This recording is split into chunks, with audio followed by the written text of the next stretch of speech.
you have been waiting for, if anyone has watched more than one of these, and that is Boys of Winter, which is by Wayne Coffey and is, I think, inarguably part of the hockey canon, if there is a hockey canon. It is about the 1980 U.S. Olympics on Lake Placid, when the U.S. team of a bunch of ragtag college boys took on the big bad Soviet army and won. It's funny, I get really proud of the 1980 Olympics and then grumpy about the Summit Series. Yeah, I only want the Soviet team to lose when it's to my team. As you can see, I don't have any Post-its in this book, and that is because I got kind of sucked into it in a way that doesn't always happen with history books. This read much more like almost like a novel.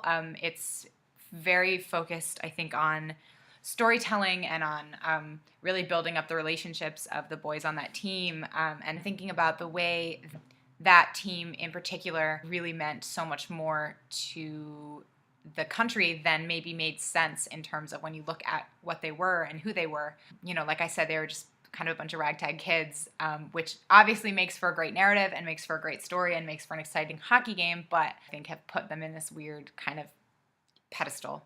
That's not necessarily in the book. That's just me thinking. You know, obviously the Olympics that year were enormously important to the nationalism of the time during the Cold War, and it's something that Wayne Coffey does a really good job of making you think about without directly saying to you.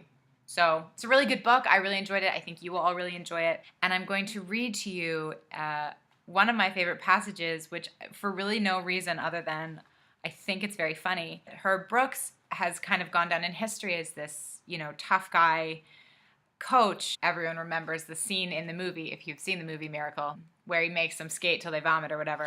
But this is kind of talking about a few of the relationships on the team. Brooks hated it when his tactics did not work, and they did not work on Pavlich. When the Olympic team played an exhibition game in Hibbing, Minnesota, 8 miles from the Eveleth, Brooks made a point to track down Gus Hendrickson. "I need you to go talk Iron Range to Pavlich because he won't listen to me," Brooks said.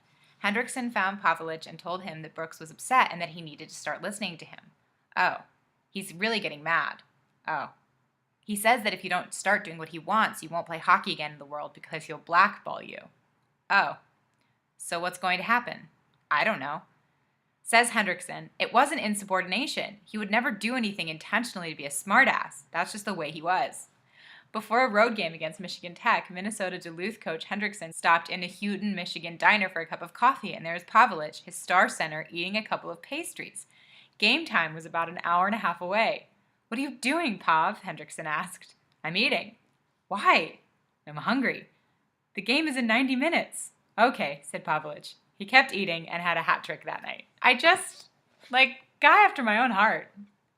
So Boys of Winter, I feel like if you're going to read a hockey book that is not about Canada, I mean, I don't know if there's another choice except Boys of Winter, but you really could do worse. It's a really great story. It is a really well-written book, well-researched, and very engaging. So I highly recommend it.